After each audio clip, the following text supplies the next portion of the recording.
تا سال 1997 اینجا هر سال تا 200 کودک گرفتار سیل تبابت می شد.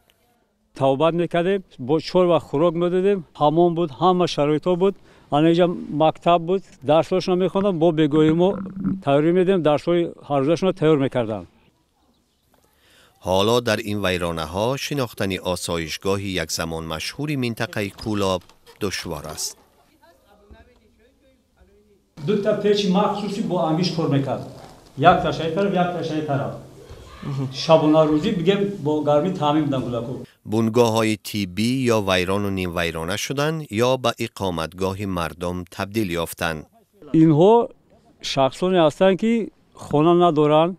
با یک وقتی معین همه رو آورده، یک سال میسن، نیم سال میسن، تو جای افتن شده، همینجا جا میگیرن، بعد میرن خونه کنن، بعد میرن اینجا. خونه در نداشتم، صاحب 4 فرزندم، مردینه ندارم. همینجا آوردنم خیلی بستم افتم، بعد زمین گیریم خونه کنیم بریم.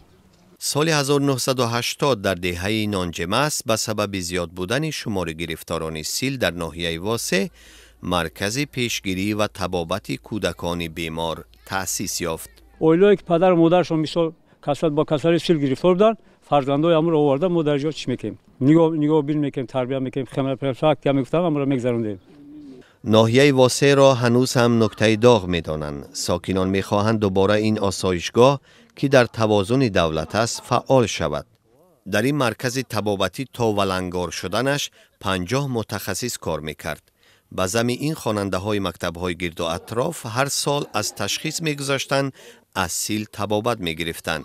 با قول ساکنان بودن این آسایشگاه تا اندازه خطر سیل را در آن روزها برطرف کرد. کودکانشان محافظت شدند. آنها میترسند که نبودن آن باز باعث خروجی سیل میگردد.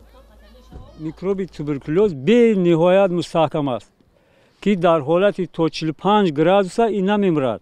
همون خواب میستد. ممکنه یا شوند. گرفتار هم کسایی این کودکا رو ببینید. این کودکای نوزاد همینجا بازی میکنن تابستان روزمستان. مقامات بر رادیوی آزادی گفتند نقشه دارند آسایشگاه نانجمس را بازسازی کنند. نگفتند این نقشه کی عملی می شود.